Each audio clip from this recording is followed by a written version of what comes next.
എൻ്റെ വീട്ടിലുള്ള പട്ടിയുടെ പേര് മുഹമ്മദ് എന്നാണ്. എന്തെങ്കിലും പ്രശ്നമുണ്ടോ? എമ്പുരാൻ എമ്പുരാൻ. ഈ ചങ്ങായി കമൻ്റ് ഇട്ടതാണ് എനിക്ക്. ഞാൻ ഒരു സംഘിക്ക് എതിരായിട്ട്, അതായത് BJPക്ക് സപ്പോർട്ട് ചെയ്തിട്ട് കോൺഗ്രസ്സിന് എതിരായിട്ട് ഒരു ചങ്ങായി സംസാരിച്ചപ്പോൾ അതിന് ഞാൻ അനുകൂലിച്ച്, ഈ ചങ്ങായി തീട്ടസംഖ്യയാണ്, രാഹുൽ ഗാന്ധിക്ക് അനുകൂലിച്ച് ഞാൻ തിരിച്ചു പോസ്റ്റ് ഇട്ടപ്പോൾ വന്ന കമൻറ്റാണ്. അപ്പോൾ ഓർപ്പിക്കാം, ഇത് സംഘികളായ ഏതോ ഒരു മനുഷ്യനാണ്. എമ്പുരാൻ എമ്പുരാൻ.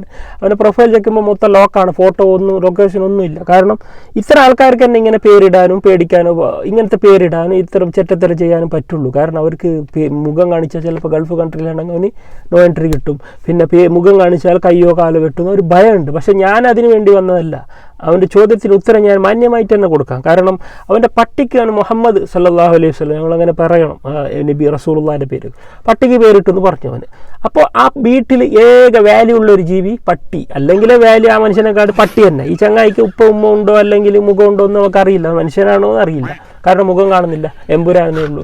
അപ്പോൾ മുഹമ്മദ് എന്ന് റസൂൽ സല്ലല്ലാഹു അലൈഹി വസല്ലം തങ്ങളുടെ പേര് അവൻ ഇട്ടിട്ടുണ്ടെങ്കിൽ അവൻ്റെ ഉദ്ദേശം എന്തെങ്കിലും ബർക്കത്തരായിരിക്കാം. പക്ഷേ ആ പട്ടിയെ സംബന്ധിച്ചിടത്തോളം വളരെ സന്തോഷം. കാരണം പട്ടിക്ക് ഹബീബായ റസൂൽ സല്ലല്ലാഹു അലൈഹി വസല്ലം തങ്ങളെ അറിയാം.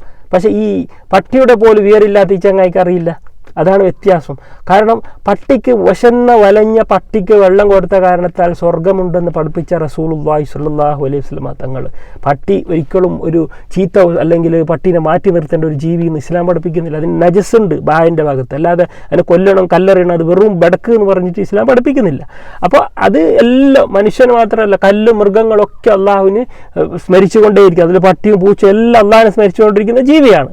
അപ്പോൾ നീ മുഹമ്മദ് സല്ലല്ലാഹു അലൈഹി വസല്ലം പേരിട്ടെങ്കിൽ നീ എന്ത് പേരിട്ട, ആർക്ക് മുഹമ്മദിൻ്റെ പേരിട്ട റസൂൽ സല്ലല്ലാഹു അലൈഹി വസല്ലം തങ്ങൾക്ക്, അതൊരിക്കലും റസൂലുള്ളാഹിക്ക് ഒരു കളങ്കവും വരുത്താൻ പോകുന്നില്ല. ലോകത്തിലുള്ള കോടാണ് ആൾക്കാരും ഇനി എന്തൊക്കെ നിങ്ങൾ റസൂലുള്ളാഹിനെ പരിഹസിച്ചാലും ഒന്നും കളങ്കമേൽക്കില്ല ഹബീബിന്. കാരണം അത് അള്ളാഹ് ഏറ്റെടുത്തിട്ടുണ്ട്. ആ ഇസ്ലാമിന് അത് അള്ളാഹ് സത്യമാണ്, അത് അള്ളാഹ് ഏറ്റെടുത്ത മതമാണ്. എത്ര ആൾ തകർക്കാൻ നോക്കുമ്പോൾ ആൾക്കാർ അതിലേക്ക് കൂടി വരും.